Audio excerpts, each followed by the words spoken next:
Electric field. तो electric field को अपन define करते हैं, जैसे एक चार्ज कोई कैपिटल क्यू है, यहां से आर डिस्टेंस पर कोई पॉइंट है पी, आपको इस पॉइंट पी पर इलेक्ट्रिक फील्ड फाइंड आउट करनी है due to this charge q. ठीक है, तो अपन क्या कहते हैं कि यहां पर लेके आते हैं एक स्मॉल चार्ज क्यू, और स्मॉल चार्ज को अपन क्या बोलते हैं, टेस्ट चार्ज। इसको क्या बोलते हैं, टेस्ट चार्ज। ठीक है, तो अब हम कहेंगे जो E का वैल्यू होता है, E का वैल्यू होता है F अपॉन क्यू। E का वैल्यू कितना होता है, F अपॉन क्यू। और हम कहते हैं यहाँ पर लिमिट, हम लिखते हैं limit small q tends to zero. ठीक है, small q tends to zero का मतलब क्या हुआ, limit small q tends to zero means that test charge small q SHOULD should be very small.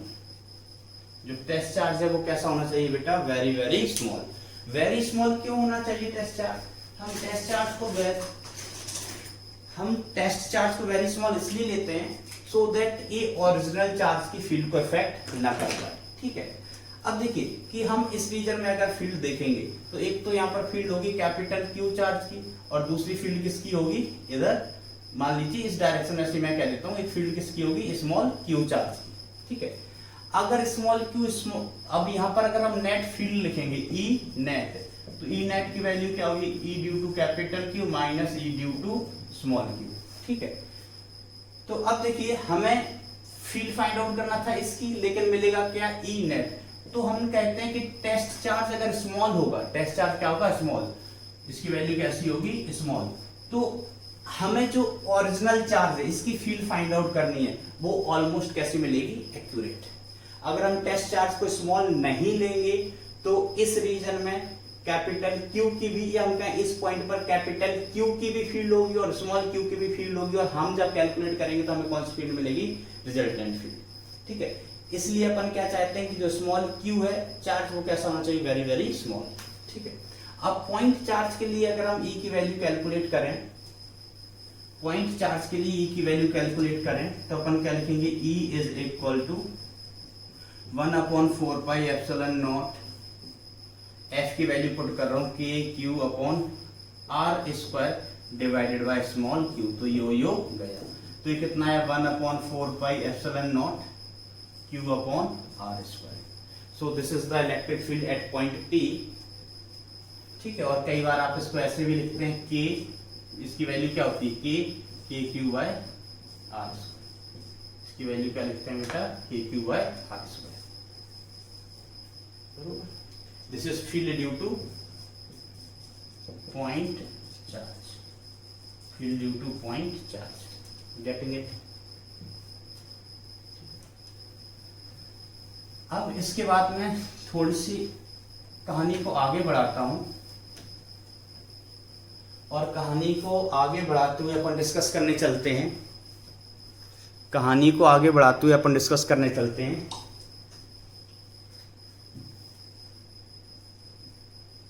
Electric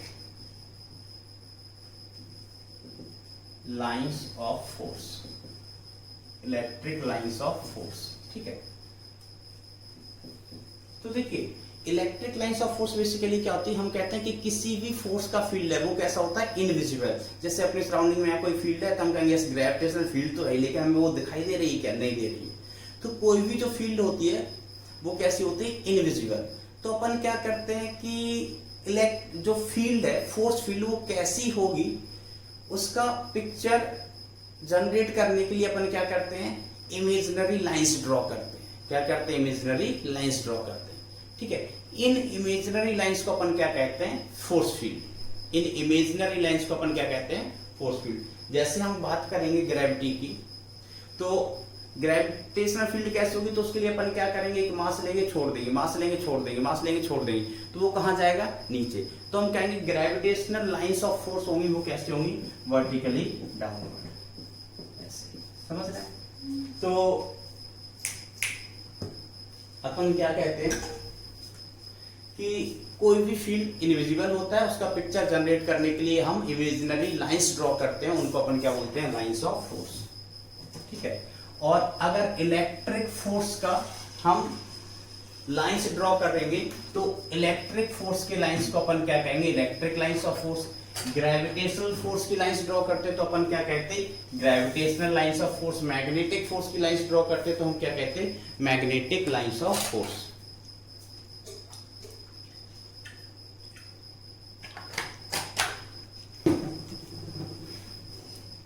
तो अब देखिए, किसी भी फील्ड में मैग्नेटिक इलेक्ट्रिक फील्ड बनाने के लिए अपन क्या करते हैं, एक टेस्ट चार्ज लेके आते हैं। क्या लेके आते हैं, एक टेस्ट चार्ज। ठीक है। तो टेस्ट चार्ज को हम छोड़ देते हैं, वो टेस्ट चार्ज जिस पाथ पर जाता है वही क्या हो जाता है, lines of force, electric lines of force. ध्यान रखना, टेस्ट चार्ज हमेशा कैसे लिया जाता है, पॉजिटिव। तो अपन बात करते हैं lines of force of isolated positive charge, isolated positive charge. तो याद करो, मैं टाइम पास नहीं करता हूं अभी यहां पर, आप याद करो ये कैसे होती थी, रेडियली आउटवर्ड। आप यहां जैसे टेस्ट चार्ज रखे इस पॉइंट पर, तो इन दोनों में क्या होगा, रिपल्सन, तो ये कहां भागेगा, इधर। ठीक है। तो लाइंस ऑफ फोर्स कैसे होंगे, रेडियली आउटवर्ड। और अगर हम बात करें आइसोलेटेड नेगेटिव चार्ज के लिए, तो आइसोलेटेड नेगेटिव चार्ज की लाइंस ऑफ फोर्स कैसे होती है, रेडियली इनवर्ट। ठीक है। तो ये बेसिकली होता कुछ नहीं, ये तो इमेजिनरी लाइंस है, इमेजिनरी लाइंस ड्रॉ कर देते हैं, उनको अपन क्या बोलते हैं, लाइंस ऑफ फोर्स। ठीक है। अगर हम यहाँ पर कोई भी पॉजिटिव चार्ज रखेंगे कहीं पर भी, ठीक है, इसको ड्रॉ ही हमने कैसे किया था कि जैसे हमें पता करना है कि यहाँ पर इलेक्ट्रिक लाइंस ऑफ फोर्स कैसी है, तो हमने एक टेस्ट चार्ज रखा है। कौन सा charge, test charge. Test charge हमेशा कैसा होता है, पॉजिटिव। टेस्ट चार्ज कैसा, तो पॉजिटिव। तो ये नेगेटिव चार्ज है, पॉजिटिव चार्ज है, तो ये कहां आएगा, अट्रैक्ट करेगा तो उसके तरफ आएगा, तो ये लाइंस ऑफ फोर्स हो जाएगी। अब इसके बाद अपन बात करते हैं, इंपॉर्टेंट सेक्शन है ये, मेन प्रॉपर्टीज ऑफ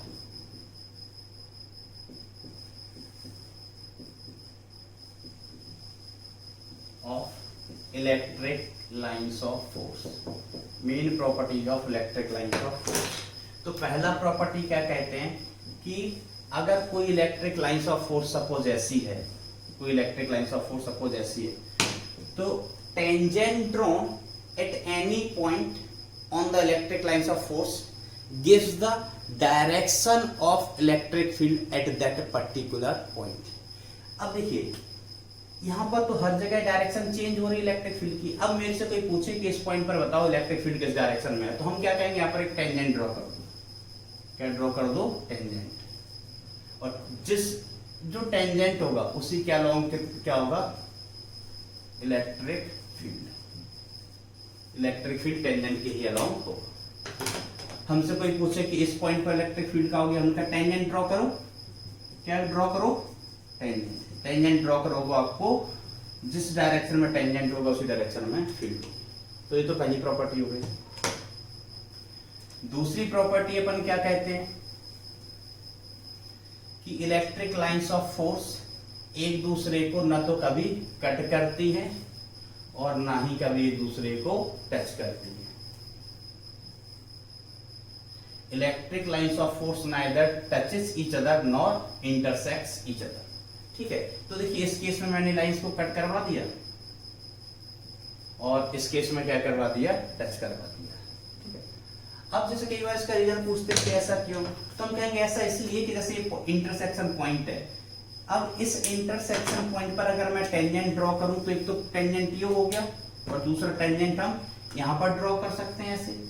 तो पॉइंट ऑफ इंटरसेक्शन पर एक टेंजेंट 2 और एक टेंजेंट 1, तो 2 टेंजेंट हो गए। इसका मतलब क्या हुआ, इस इंटरसेक्शन पॉइंट पर इलेक्ट्रिक फील्ड के कितने डायरेक्शन हुए, 2। और एक पर्टिकुलर पॉइंट पर electric field can not have more than one direction. So we can say that lines electric lines of force can not intersect each other. अब बात करते हैं कि अच्छा टच क्यों नहीं करते हैं, तो उनका टच क्यों नहीं करते हैं, टच करवा दो.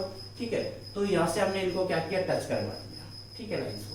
अब हमने यहाँ पर दो ऑब्जर्वर खड़े किए, एक ऑब्जर्वर 1 और दूसरा ऑब्जर्वर 2. अब हम एक एक करके दोनों ऑब्जर्वर के पास गए. ठीक है, तो हमने ऑब्जर्वर 1 से पूछा कि ऑब्जर्वर बताओ इस पॉइंट ऑफ कांटेक्ट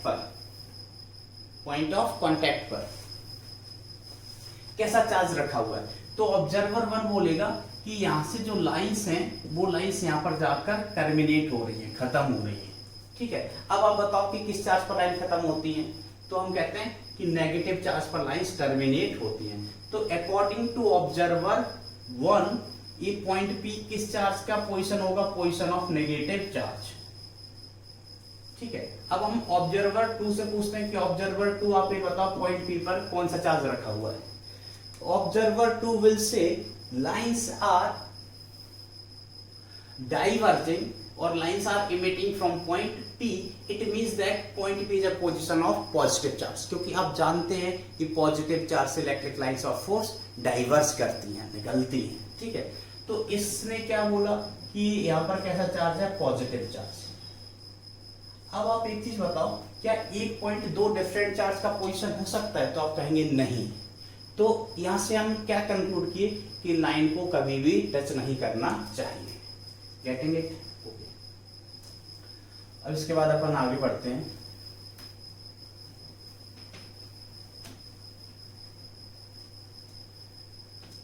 तो फिर अगला पॉइंट आपका क्या है, हम कहते हैं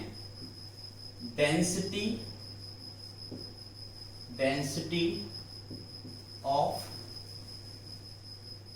electric lines of force. Density of electric lines of force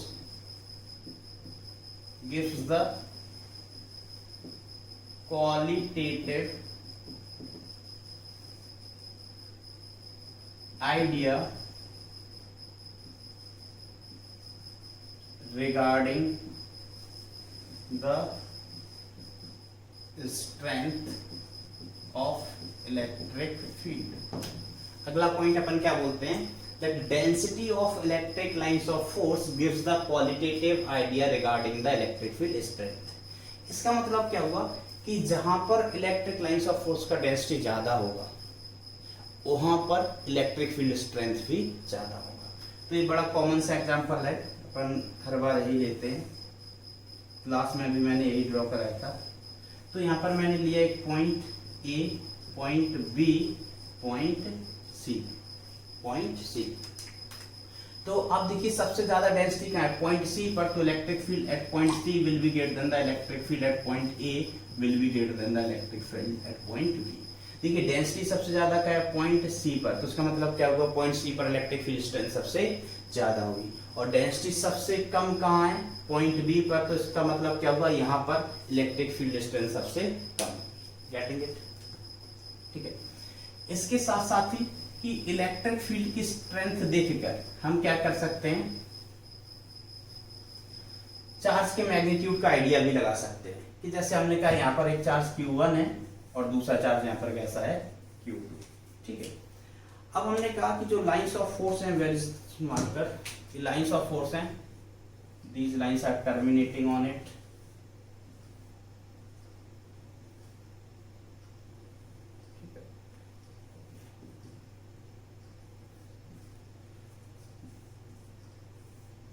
तो सबसे पहले तो अपन साइन डिसाइड कर लेते हैं. तो हम कहेंगे कि जो Q2 है वो कैसा चार्ज होगा, positive, because lines are diverging.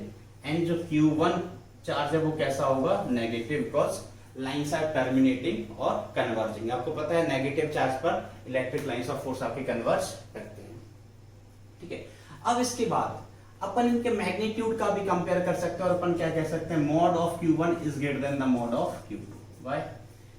अब देखिए यहां पर इस चार्ज के पास इलेक्ट्रिक फील्ड का डेंसिटी ज्यादा है, ज्यादा लाइंस ऑफ फोर्स है, मतलब इस चार्ज का मैग्नीट्यूड ज्यादा होगा और यहाँ पर लाइंस की डेंसिटी कम है, तो आप क्या कहेंगे, यहाँ पर चार्ज का मैग्नीट्यूड कैसा होगा, कम होगा। Getting it? ठीक है।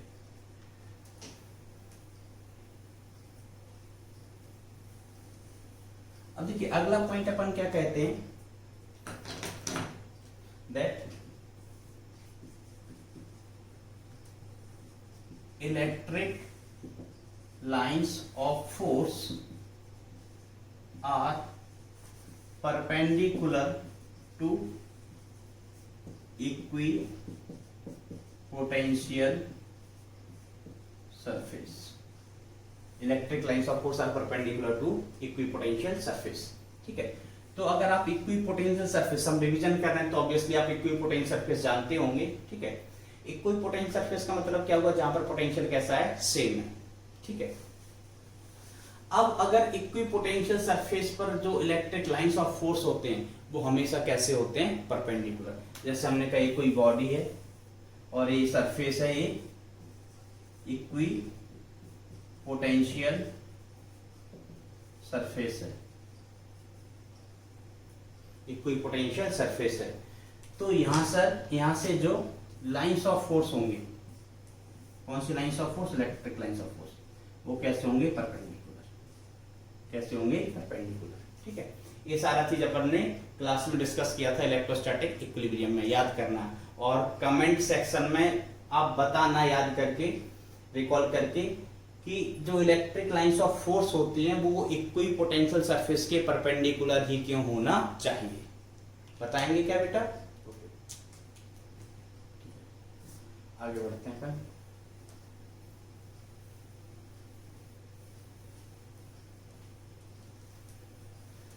और अपन एक पॉइंट ये भी कह सकते हैं कि जैसे कहीं नेगेटिव चार्ज है और ये पॉजिटिव चार्ज है, तो पॉजिटिव चार्ज से लाइंस निकलेंगी, नेगेटिव लाइंस पर टर्मिनेट होंगी, तो इलेक्ट्रिक लाइंस ऑफ फोर्स का डायरेक्शन कहाँ होता है, positive charge to negative charge, positive charge to negative charge. ठीक है, अब इसके बाद अपन थोड़ा सा डिस्कशन कर लेते हैं जो लाइन पॉसिबल नहीं है। तो इम्पॉसिबल मेरी भाषा में क्या बोलते हैं इसको, impossible electric lines of force, impossible electric lines of force. ठीक है, तो ऐसी कौन सी लाइंस ऑफ फोर्स हैं जो कैसे होंगी, इम्पॉसिबल। ठीक है, तो इम्पॉसिबल लाइंस ऑफ फोर्स की जब अपन बात करते हैं, ठीक है, तो हम कहते हैं कि लाइंस ऑफ फोर्स कैसे नहीं होना चाहिए, सर्कुलर नहीं होना चाहिए। Electric lines of force can not be circular और they can not form close loop, they can not form closed loop. ठीक है, ऐसा क्यों होता है कि क्लोज लूप क्यों नहीं बनानी चाहिए, आप इसका भी आंसर कमेंट सेक्शन में बताएंगे। गिव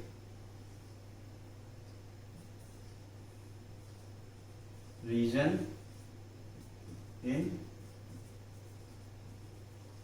कमेंट सेक्शन, आप इसका रीजन कमेंट सेक्शन में बताएंगे, अपन ने क्लास में डिस्कस किया था। ठीक है, अच्छा मैं आपको यहाँ पर रिमाइंड करा देता हूँ चीज को कि जो इलेक्ट्रिक लाइंस ऑफ फोर्स, ये कंजर्वेटिव लाइंस ऑफ फोर्स होती हैं। ये कैसी फोर्स होती हैं, electric lines of force are conservative lines of force. Electric lines of force हुआ, ग्रेविटेशनल लाइंस ऑफ फोर्स हुआ, ये सब कैसी होती हैं, कंजर्वेटिव लाइंस ऑफ फोर्स होती हैं। ठीक है, कंजर्वेटिव लाइंस ऑफ फोर्स है। कंजर्वेटिव फोर्स क्या होते हैं, याद करो, वर्क पावर एनर्जी, उसमें अपन ने पढ़ा था कि कंजर्वेटिव फोर्स या कंजर्वेटिव फील्ड कौन से फील्ड्स होते हैं, the fields in which work done is independent of path, work done is independent from path, उनको अपन क्या कहते हैं, कंजर्वेटिव फोर्स फील्ड। तो इलेक्ट्रिक फील्ड कैसी होती है, वाली कंजर्वेटिव फोर्स फील्ड है। मैं यहाँ पर आपको क्या दिलाना चाहता हूँ कि जब याद करो अपन इलेक्ट्रोमैग्नेटिक इंडक्शन पढ़ रहे थे, उसमें अपन ने सेक्शन पढ़ा था induced electric field, induced electric field. तो जो इंड्यूस्ड इलेक्ट्रिक फील्ड थी वो क्लोज लूप ही बनाते थे, याद रखना। वो वाली इलेक्ट्रिक फील्ड कैसी होती है, नॉन कंजर्वेटिव। कैसी होती है वो, नॉन कंजर्वेटिव। तो जो अपन क्या कहेंगे, जो इंड्यूस्ड इलेक्ट्रिक फील्ड है, कौन सी, इंड्यूस्ड इलेक्ट्रिक फील्ड, ये नॉन कंजर्वेटिव होती है और क्लोज लूप बनाती है और क्लोज लूप बनाती है। ये किसकी बात कर रहे हैं अपन? किसकी बात कर रहे हैं अपन? Induced electric field. ये अपन ने किस टॉपिक में पढ़ा था? EMI, electromagnetic induction. ठीक है, बट यहां पर जो कंजर्वेटिव इलेक्ट्रिक फील्ड है, electric field of charge which is in rest है, वो कभी भी क्लोज लूप नहीं बनाते हैं। समझे? ठीक है, अब इसके बाद अपन आगे बात करते हैं।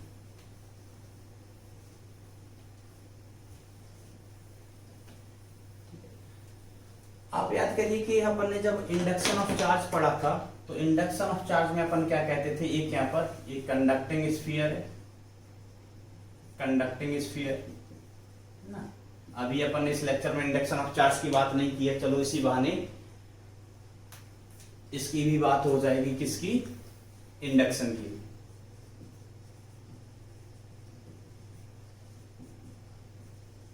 ये क्या है? Conducting sphere. ओके, अब हम क्या करते हैं, इसके पास एक लेके आते हैं ग्लास रॉड।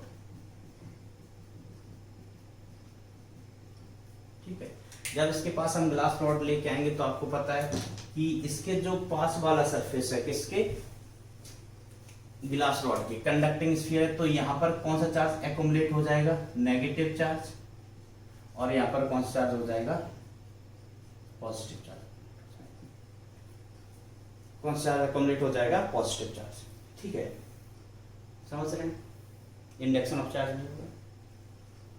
अब देखिए, अगर मैं यहां पर कुछ लाइंस ऑफ फोर्स ड्रॉ करूं, electric lines of force draw करूं, तो आप बताइए इसमें से कौन से लाइंस ऑफ फोर्स सही है, कौन से नहीं है? ये मैंने लाइंस ऑफ फोर्स बनाए हैं।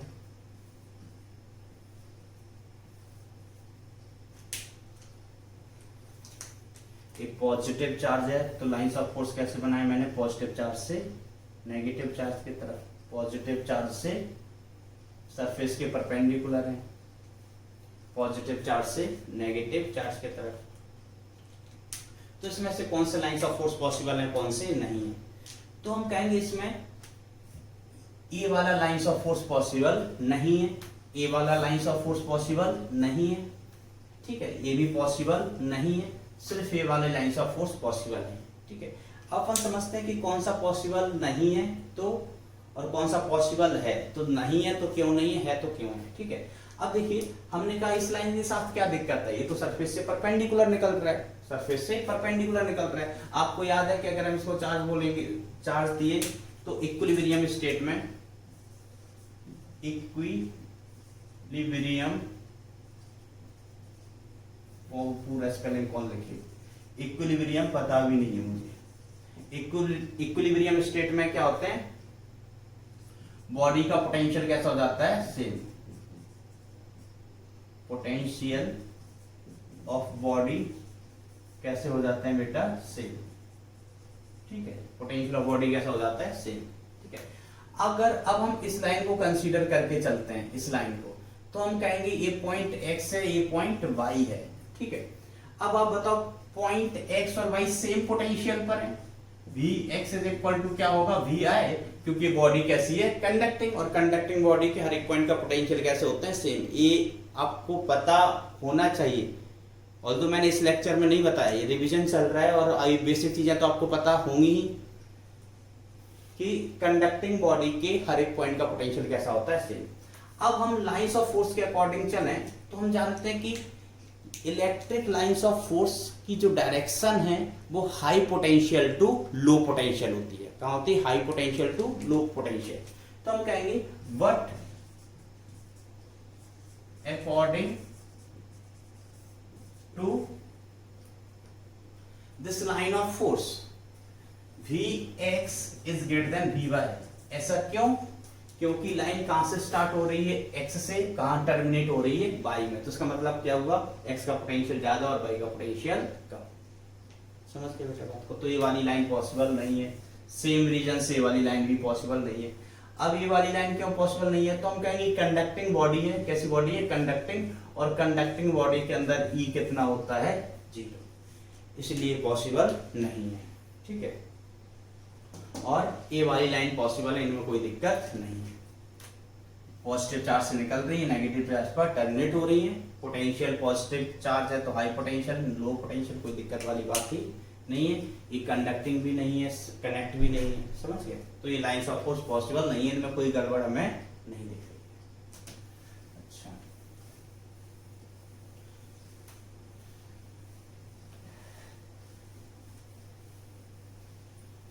तो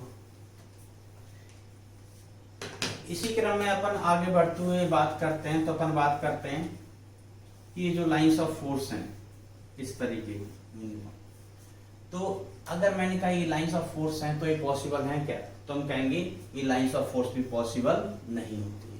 ये लाइंस ऑफ फोर्स पॉसिबल क्यों नहीं होती हैं, तो बेटा अपन जब डिटेल लेक्चर पढ़ रहे थे तो मैंने इसमें बताया हुआ था, ठीक है। नहीं तो जब अगर आपको एक कंफ्यूजन है कि ये लाइंस ऑफ फोर्स पॉसिबल क्यों नहीं है, तो जब अपन ने ईयर लॉन्ग बैच में पढ़ा था बेटा, ठीक है, तो उसमें मैंने इसको प्रूफ करके बताया था कि क्यों नहीं है। आप रिकॉल करना, याद नहीं आए तो नोटबुक देखना, वीडियो देखना, ठीक है, और इसका आंसर कमेंट सेक्शन में बताना कि लाइंस ऑफ फोर्स पॉसिबल क्यों नहीं है, ठीक है। हिंट करूं क्या कि ये इलेक्ट्रिक लाइंस ऑफ फोर्स कैसी होती है, कंजर्वेटिव लाइंस ऑफ फोर्स होती है। और कंजर्वेटिव लाइंस ऑफ फोर्स की प्रॉपर्टी क्या होती है कि क्लोज पाथ में वर्क डन कितना होना चाहिए, 0, ठीक है।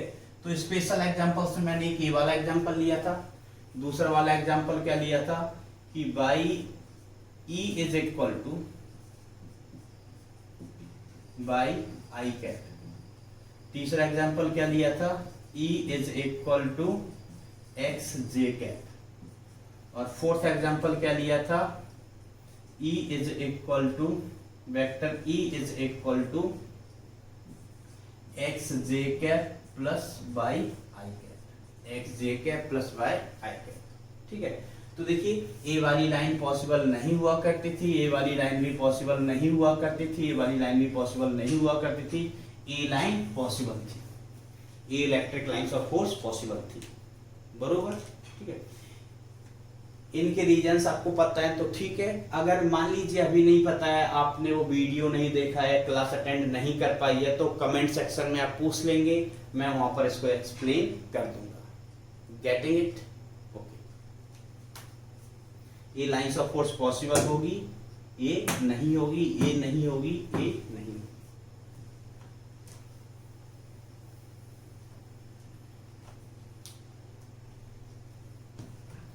अब यहां पर हम एक बात और कर लेते हैं,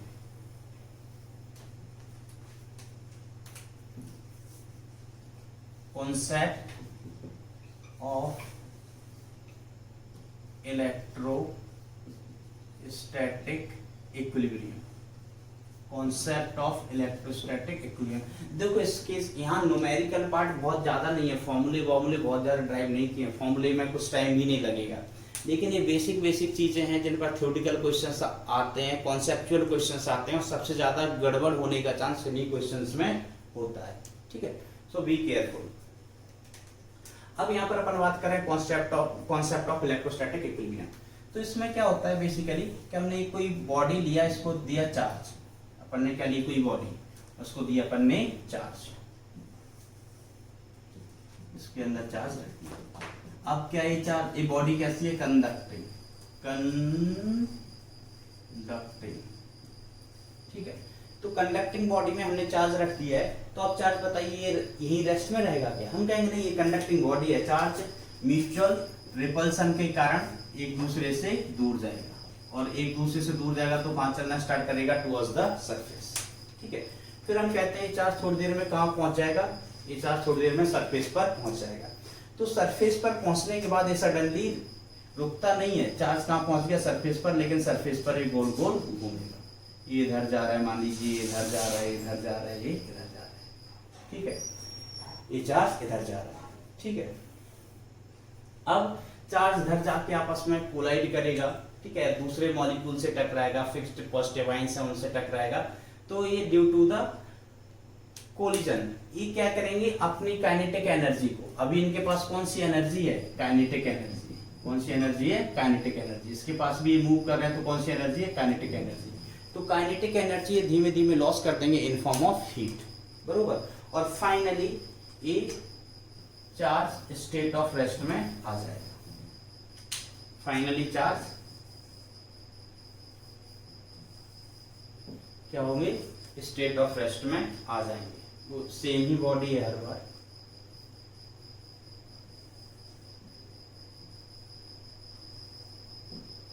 ठीक है, ये चार्ज किस स्टेट में आ जाएगा? रेस्ट में।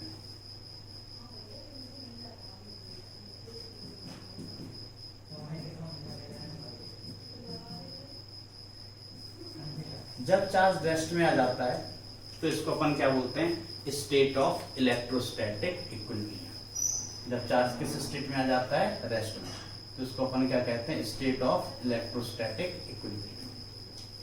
ठीक है, इसको क्या कहते हैं? State of electrostatic equilibrium. अब देखिए इलेक्ट्रोस्टैटिक इक्विलिब्रियम में क्या मेन फीचर्स होते हैं? Main features of electrostatic equilibrium, पहले तो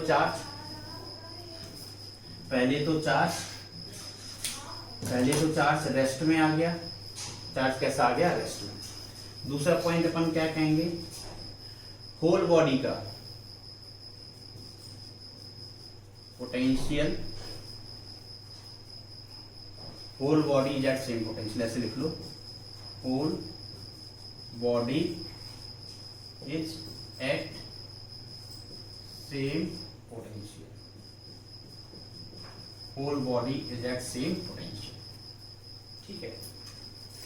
थर्ड पॉइंट अपन क्या कहते हैं इसमें कि ये पॉजिटिव चार्ज है तो यहां से इलेक्ट्रिक लाइंस ऑफ फोर्स निकलेंगी, यहां से इलेक्ट्रिक लाइंस ऑफ फोर्स निकलेंगी। तो इस सेम पोटेंशियल का मतलब क्या हुआ? ये सरफेस कैसे हुई? Equipotential surface. इक्विपोटेंशियल सरफेस, तो इलेक्ट्रिक लाइंस ऑफ फोर्स हैं वो इक्विपोटेंशियल सरफेस के कैसे होने चाहिए? परपेंडिकुलर। तो अपन क्या कहेंगे? Electric lines of force are perpendicular to the surface of conductor।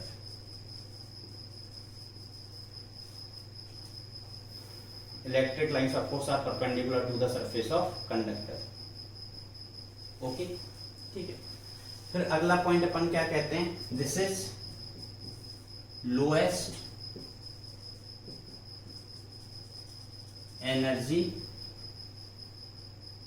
अगला पॉइंट अपन क्या कहते हैं? यहां लिख देता हूं, शायद नीचे दिखाई नहीं देगा आपको, नीचे दिखाई नहीं देगा। अगला पॉइंट फोर्थ पॉइंट में यहां लिखा देता हूं, दिस इज लोएस्ट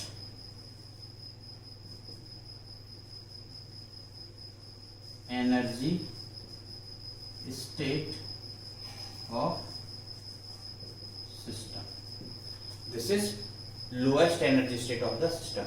अब लोएस्ट एनर्जी स्टेट का मतलब आप देख लीजिए कि अपन दो तरीके से बता देते हैं। पहला चीज, अपन ने चार्ज रखा, ठीक है, चार्ज रखा, चार्ज को हमने बोला क्या चलो, नहीं, चार्ज अपने आप चला, अपने आप चलने के बाद रेस्ट में आ गया। तो कोई भी फिनोमेना जो अपने आप होता है वो किसके लिए होता है? एनर्जी को कम करने के लिए। तो यहां से चार्ज अपने आप गया, फिर रेस्ट में आ गया, तो स्टेट कैसे होगी? Lowest energy state. ठीक है, इसको आप ठीक से समझ लो उस तरीके से। कैसे? आप मान लीजिए यहाँ पर पॉजिटिव चार्ज पास है, पॉजिटिव चार्ज पास है, तो इस केस में पोटेंशियल एनर्जी ज्यादा है। कौन सी एनर्जी ज्यादा है? Potential energy. अब हमने कहा कि जब यहाँ से चार्ज इस पोटेंशियल एनर्जी के कारण, म्यूचुअल रिपल्सन के कारण एक दूसरे से दूर गया, तो वो पोटेंशियल एनर्जी कन्वर्ट हुई किसमें? काइनेटिक एनर्जी में। किसमें कन्वर्ट हुई? काइनेटिक एनर्जी में। अब ये काइनेटिक एनर्जी यहाँ पर चार्ज घूम घूम के काइनेटिक एनर्जी लॉस कर देगा इन फॉर्म ऑफ हीट, और फाइनली चार्ज रेस्ट में आ जाएगा। तो अपन क्या कहेंगे? काइनेटिक एनर्जी लॉस कर दी। ठीक है, अब आप बताइए एनर्जी कैसे हुई? तो नेट एनर्जी डिक्रीज हो गई ना। पोटेंशियल थी, कन्वर्ट हुई काइनेटिक एनर्जी में, वो खत्म हो गई, तो एनर्जी पहले से कम हुई। तो ये क्या है? Lowest energy state of the system. Getting it? Okay.